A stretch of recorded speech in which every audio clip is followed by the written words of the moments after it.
A Sound of Thunder by Ray Bradbury. Read from Eco Fiction, edited by John Stadler. Published in 1971 by Washington Square Press.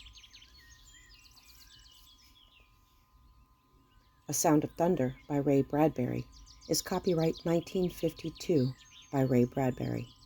It was reprinted in this novel by permission of the Harold Matson Company, Incorporated. Ray Bradbury was born August 22, 1920, and died June 5, 2012. An American author and screenwriter, he was celebrated for his wide variety of works, including fantasy, mystery, science fiction, horror, and speculative fiction.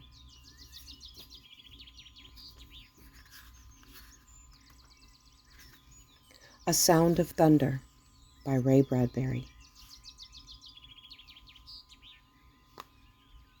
With the realization of the importance of even our smallest acts, we may come to perceive our tremendous impact upon environment, the only world we have.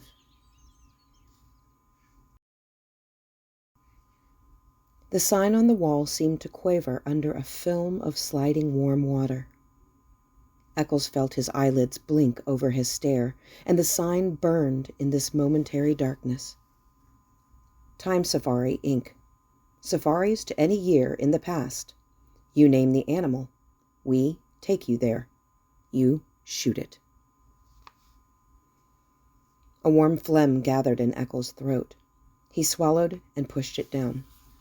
The muscles around his mouth formed a smile as he put his hand slowly out upon the air, and in that hand waved a check for $10,000 to the man behind the desk. "Does this safari guarantee I come back alive?" "We guarantee nothing," said the official, "except the dinosaurs." He turned. "This is Mr. Travis, your safari guide in the past. He'll tell you what and where to shoot. If he says no shooting, no shooting. If you disobey instructions, there's a stiff penalty of another $10,000, plus possible government action on your return." Eccles glanced across the vast office at a mass and tangle, a snaking and humming of wires and steel boxes, at an aurora that flickered, now orange, now silver, now blue. There was a sound like a gigantic bonfire burning all of the time, all of the years, and all of the parchment calendars, all the hours piled high and set aflame. A touch of the hand, and this burning world would, on the instant, beautifully reverse itself. Eccles remembered the wording in an advertisement to the letter. Out of chars and ashes, out of dust and coals, like golden salamanders, the old years, the green years might leap. Roses sweeten the air, white hair turns Irish black, wrinkles vanish, everything fly back to seed, flee death, rush down to their beginnings. Suns rise in western skies and set in glorious easts. Moons eat themselves opposite to the custom, all and everything cupping one in another, like Chinese boxes, rabbits into hats, all and everything returning to the fresh death, the seed death, the green death, to the time before the beginning. A touch of a hand might do it, the merest touch of a hand. Unbelievable, Eccles breathed, the light of the machine on his thin face. A real time machine. He shook his head. Makes you think. If the election had gone badly yesterday, I might be here now running away from the results. Oh, thank God Keith won. He'll make a fine president of the United States. "Yes," said the man behind the desk. "We're lucky. If Deutsche had gotten in, we'd have the worst kind of dictatorship." There's an anti-everything man for you. A militarist, anti-Christ, anti-human, anti-intellectual. People called us up, joking, but not joking. Said if Deutsche had become president, they wanted to go live in 1492. Of course, it's not our business to conduct escapes, but to form safaris. Anyway, Keith's president now. All you got to worry about is shooting my dinosaur. Eccles finished it for him. A Tyrannosaurus Rex. The tyrant lizard, the most incredible monster in history. Sign this release. Anything happens to you, we're not responsible. Those dinosaurs are hungry. Eccles flashed angry. Trying to scare me? Frankly, yes. We don't want anyone going who will panic at the first shot. 6 safari leaders were killed last year, and a dozen hunters. We're here to give you the severest thrill a real hunter ever asked for. Traveling you back 60 million years to bag the biggest game in all of time. Your personal check's still here. Tear it up. Mr. Eccles looked at the clock. His fingers twitched. Good luck, said the man behind the desk. Mr. Travis, he's all yours. They moved silently across the room, taking their guns with them, toward the machine, toward the silver metal and the roaring light.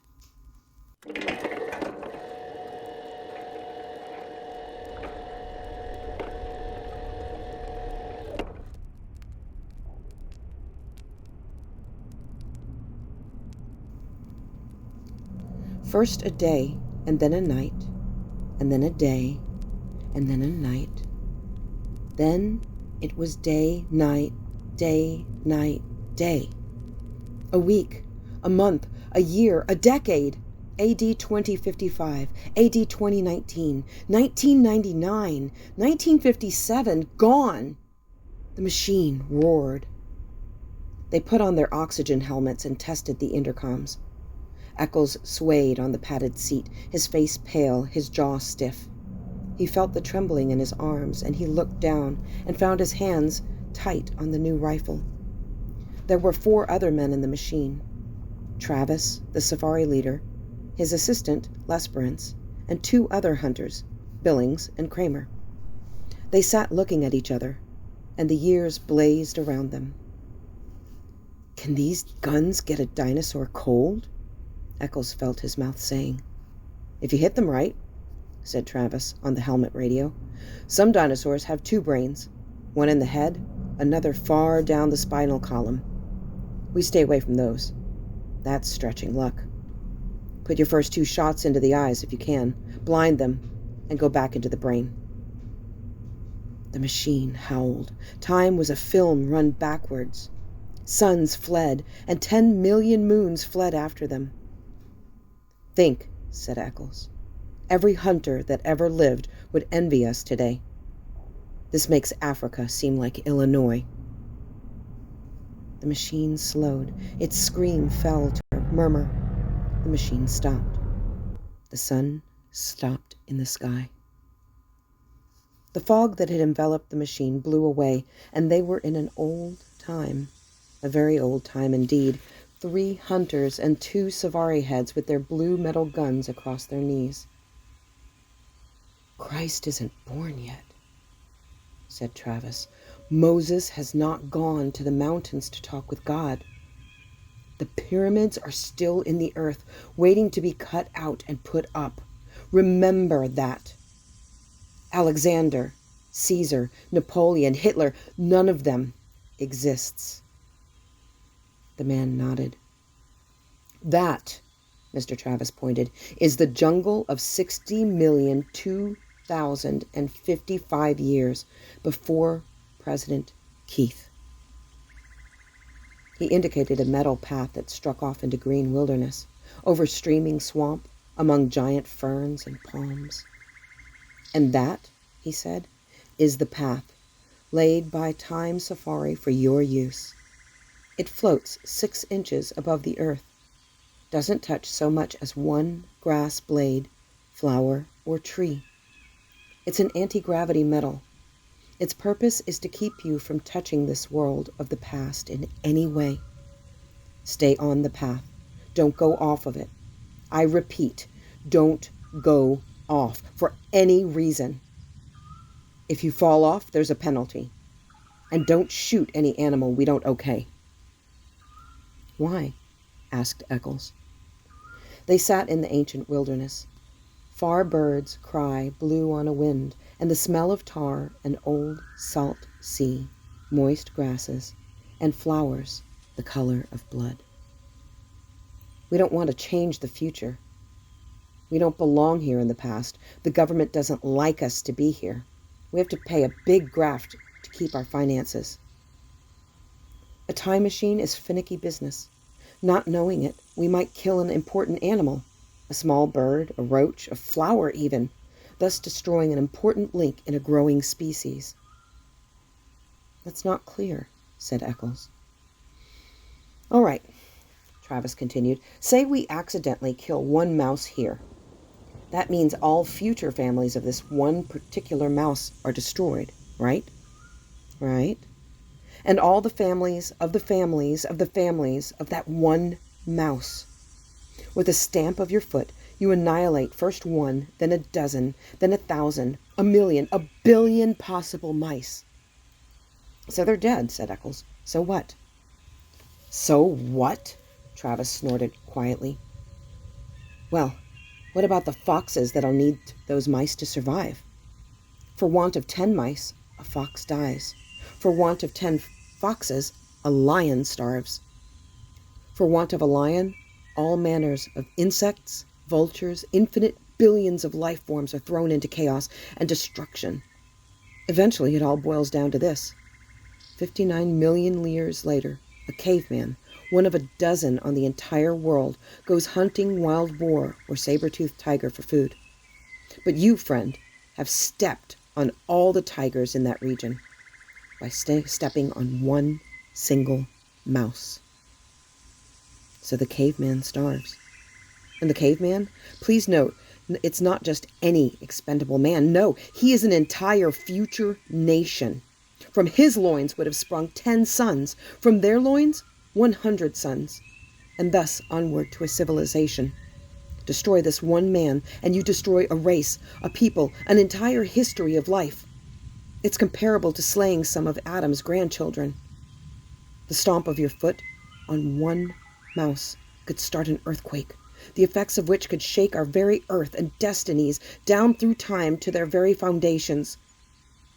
With the death of that one caveman, 1 billion others yet unborn are throttled into the womb. Perhaps Rome never rises on its 7 hills. Perhaps Europe is a forever dark forest, and only Asia waxes healthy and teeming. Step on a mouse, and you crush the pyramids. Step on a mouse and you leave your print like a Grand Canyon across eternity. Queen Elizabeth might never be born. Washington might not cross the Delaware. There might never be a United States at all. So be careful. Stay on the path. Never step off. I see, said Eccles. Then it wouldn't pay for us even to touch the grass? Correct. Crushing certain plants would add up to infinitesimally. A little error here would multiply in 60 million years, all out of proportion. Of course, maybe our theory is wrong. Maybe time can't be changed by us.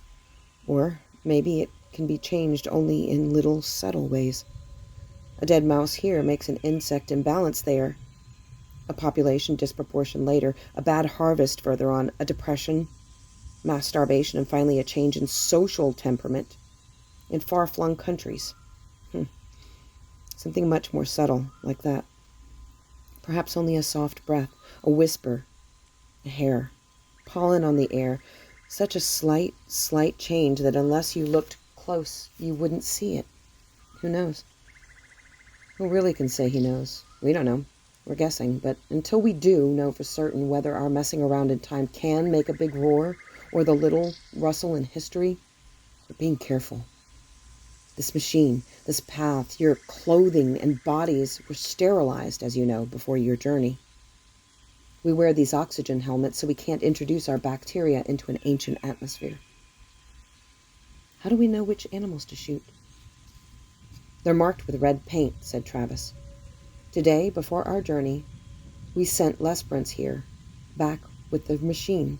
He came to this particular era and followed certain animals. Studying them? Right, said Lesperance. I tracked them through their entire existence, noting which one of them lives longest. Very few. How many times they mate? Not often. Life's short.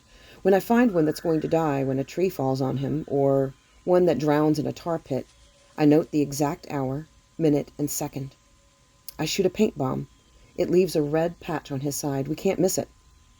Then I correlate our arrival in the past so that we meet the monster not more than 2 minutes before he would have died anyway. This way, we kill only animals with no future, that are never going to mate again. You see how careful we are? But if you came back this morning in time, said Eckers eagerly, you must have bumped into us, our safari. How did it turn out? Was it successful? Did all of us get through alive? Travis and Lesperance gave each other a look. That would be a paradox, said the latter. Time doesn't permit that sort of a mess. A man meeting himself. When such occasions threaten, time steps aside, like an airplane hitting an air pocket. You felt the machine jump right before we stopped? That was us passing ourselves on the way back to the future. We saw nothing.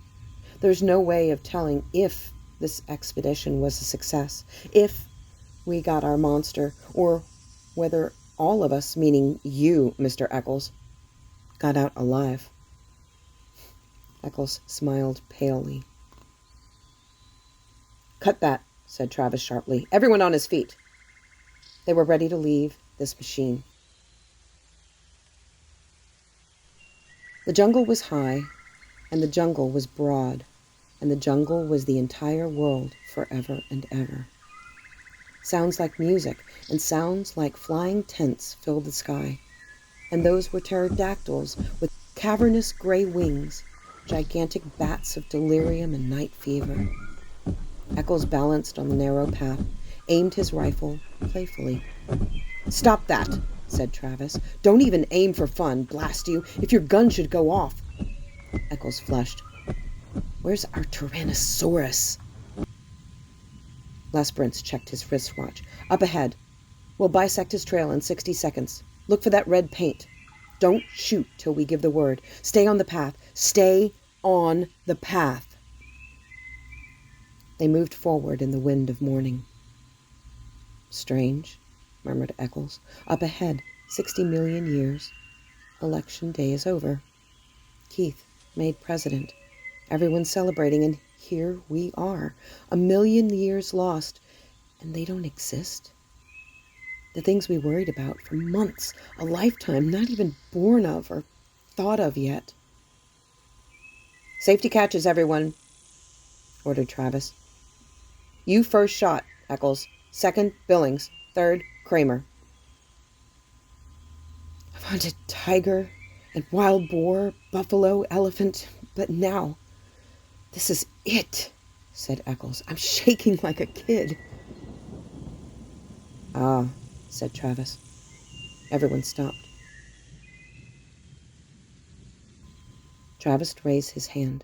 Ahead, he whispered. In the midst, there he is.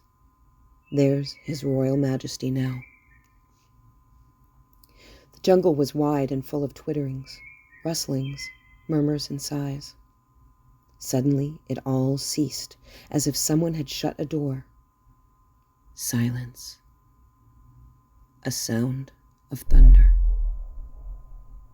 Out of the mist, 100 yards away, came Tyrannosaurus Rex. It, whispered Eccles. Shh. It came on great, oiled, resilient, striding legs. It towered 30 feet above half of the trees, a great evil god folding its delicate watchmaker's claws close to its oily reptilian chest. Each lower leg was a piston, 1,000 pounds of white bone sunk in thick ropes of muscle, stretched over a gleam of pebbled skin like the mail of a terrible warrior. Each thigh was a ton of meat, ivory and steel mesh, and from the great breathing cage of the upper body, those two delicate arms dangled out in front, arms with hands which might pick up and examine men like toys, while the snake neck coiled. From the head itself, a ton of sculptured stone, lifted easily upon the sky. Its mouth gaped, exposing a fence of teeth like daggers. Its eyes rolled, ostrich eggs empty of all expression save hunger. It closed its mouth in a death grin. It ran, its pelvic bones crushing aside trees and bushes, its taloned feet clawing damp earth, leaving prints 6 inches deep wherever it settled its weight. It ran with a gliding ballet step, far too poised and balanced for its 10 toes. It moved into a sunlit arena, wearily, its beautiful reptilian hands feeling the air. Why? Eccles twitched his mouth. It could reach up and grab the moon. Shh! Travis jerked angrily. He hasn't seen us yet. It can't be killed. Eccles pronounced this verdict quietly, as if there could be no argument. He had weighted the evidence, and this was his considered opinion. The rifle in his hands seemed a cap gun. We were fools to come. This is impossible. Shut up, hissed Travis. Nightmare. Turn around, commanded Travis. Walk quietly to the machine. We'll remit 1/2 your fee. I didn't realize it would be this big, said Eccles. I miscalculated, that's all, and now I want out. It sees us. There's the red paint on its chest. The tyrant lizard raised itself. Its armored flesh glittered like 1,000 green coins. The coins, crusted with slime, steamed. In this slime, tiny insects wriggled so that the entire body seemed to twitch and undulate, even while the monster itself did not move. It exhaled. The stink of raw flesh blew down the wilderness. Get me out of here, said Eccles. It was never like this before. I was always sure I'd come through alive. I had good guides, good safaris, and safety. This time, I figured wrong. I've met my match, and I admit it. This is too much for me to get a hold of. Don't run, said Lesperance. Turn around. Hide in the machine. Yes. Eccles seemed to be numb. He looked at his feet as if trying to make them move. He gave a grunt of helplessness. Eccles! He took a few steps, blinking, shuffling. Not that way! The monster, at the first motion, lunged forward with a terrible scream. It covered 100 yards in 6 seconds. The rifles jerked up and blazed fire. A windstorm from the beast's mouth engulfed them in the stench of slime and old blood. The monster roared, teeth glittering with the sun. Eccles, not looking back, walked blindly to the edge of the path, his gun limp in his arms, stepped off the path, and walked, not knowing it, in the jungle. His feet sank into green moss. His legs moved him, and he felt alone and remote from the events behind him.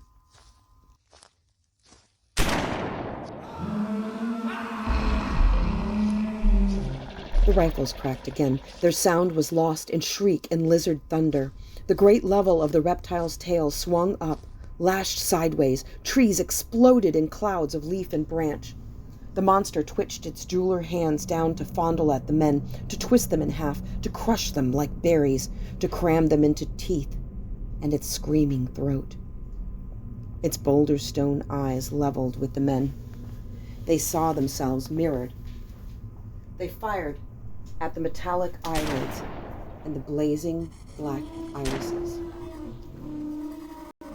Like a stone idol, like a mountain avalanche, Tyrannosaurus fell. Thundering, it clutched trees, pulled them with it. It wrenched and tore the metal path. The men flung themselves back and away. The body hit 10 tons of cold flesh and stone. Guns fired. The monster lashed its armored tail, twitched its snake jaws, and lay still. A fount of blood spurted from its throat.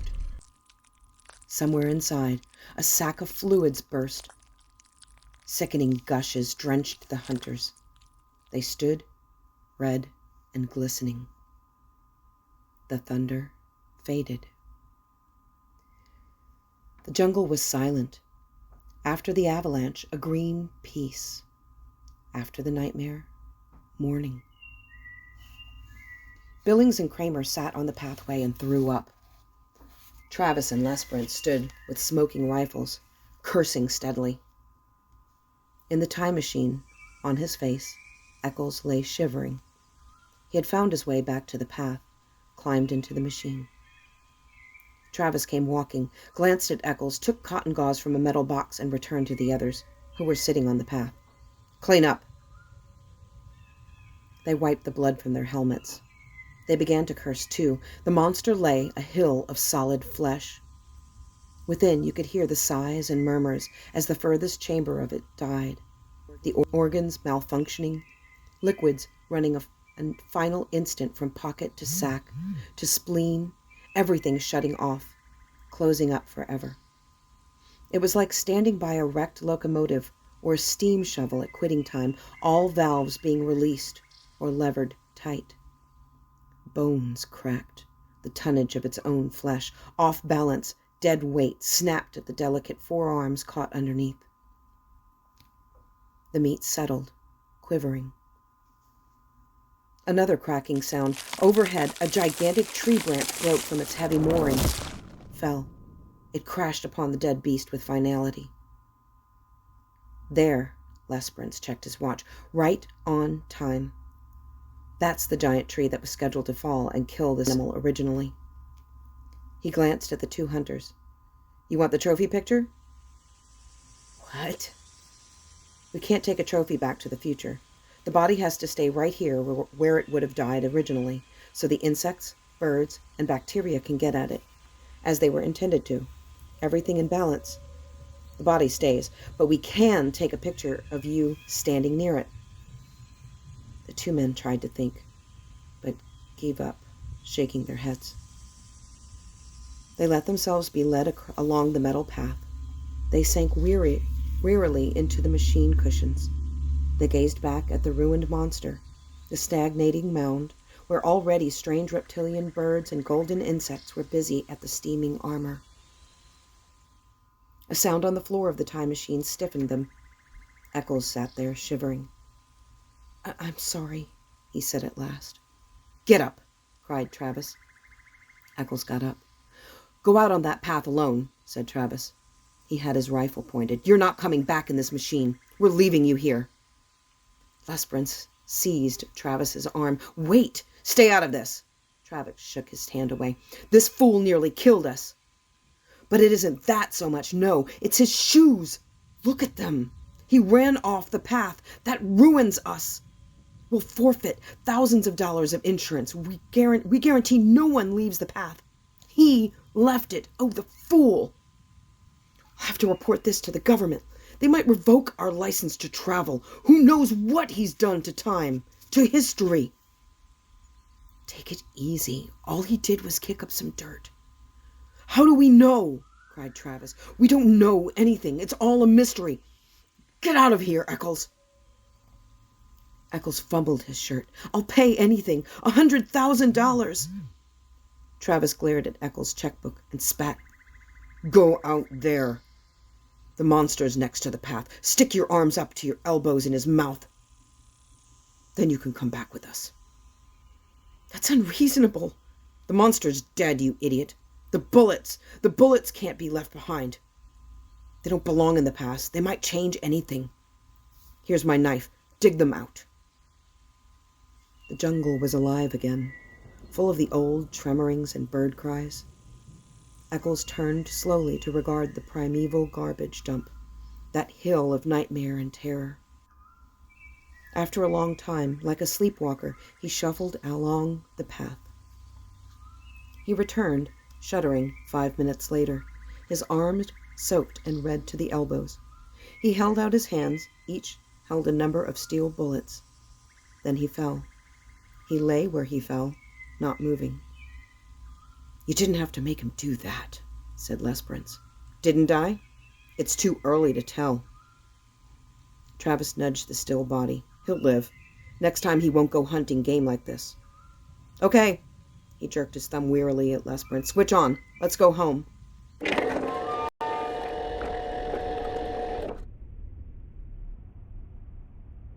"1492, 1776, 1812. They cleaned their hands and faces. They changed their caking shirts and pants. Eccles was up and around again, not speaking. Travis glared at him for a full 10 minutes. "Don't look at me," cried Eccles. "I haven't done anything." "Who can tell? Just ran off the path, that's all. Little mud on my shoes. What do you want me to do, get down and pray?" "We might need it. I'm warning you, Eccles. I might kill you yet. I've got my gun ready." "I'm innocent. I've done nothing." 1999, 2000, 2055. The machine stopped. "Get out," said Travis. The room was there as they had left it, but not the same as they had left it. The same man sat behind the same desk, but the same man did not quite sit behind the same desk. Travis looked around swiftly. "Everything okay in here?" he snapped. "Fine. Welcome home." Travis did not relax. He seemed to be looking at the very atoms of the air itself, at the way the sun poured through the one high window. "Okay, Eccles, get out. Don't ever come back." Eccles could not move. "You heard me," said Travis. "What are you staring at?" Eccles stood, smelling the air. And there was a thing to the air, a chemical taint, so subtle, so slight, that only a faint cry of his subliminal senses warned him it was there. The colors, white, gray, blue, orange, in the wall, in the furniture, in the sky beyond the window were... And there was a feel. His flesh twitched. His hands twitched. He stood drinking the oddness with the pores of his body. Somewhere, someone must have been screaming one of those whistles that only a dog can hear. His body screamed silence in return. Beyond this room, beyond this wall, beyond this man who was not quite the same man seated at this desk that was not quite the same desk, lay an entire world of streets and people. What sort of world was it now? There was no telling. He could feel them moving there, beyond the walls, almost like so many chess pieces blown in a dry wind. But the immediate thing was the sign, painted on the office wall, the same sign he had read earlier today on entering. Sometime, somehow, the sign had changed. Team Safari Inc. Safaris to on a year in the past. You name the animal. We take you there. You shoot it. Eccles felt himself fall into a chair. He fumbled crazily at the thick slime on his boots. He held up a clod of dirt. Trembling. No, it can't be. Not a little thing like that. No! Embedded in the mud, glistening green and gold and black, was a butterfly, very beautiful and very dead. "Not a little thing like that! Not a butterfly!" cried Eccles. It fell to the floor, an exquisite thing, a small thing that could upset balances and knock down a line of small dominoes, and then big dominoes, and then gigantic dominoes, all down the years across time. Eccles's mind whirled. It couldn't change things. Killing one butterfly couldn't be that important, could it? His face was cold. His mouth trembled, asking, Who won the presidential election yesterday?" The man behind the desk laughed. "You joking? You know very well. Deutscher, of course. Who else? Not that fool weakling Keith. We got an Iron Man now, a man with guts." The official stopped. "What's wrong?" Eccles moaned. He dropped to his knees. He scrabbled at the golden butterfly with shaking fingers. "Can't we," he pleaded to the world, to himself, to the officials, to the machine, "can't we take it back? Can't we make it alive again? Can't we start over? Can't we?" He did not move. Eyes shut, he waited, shivering. He heard Travis breathe loud in the room. He heard Travis shift his rifle, click the safety catch, and raise the weapon. There was the sound of thunder.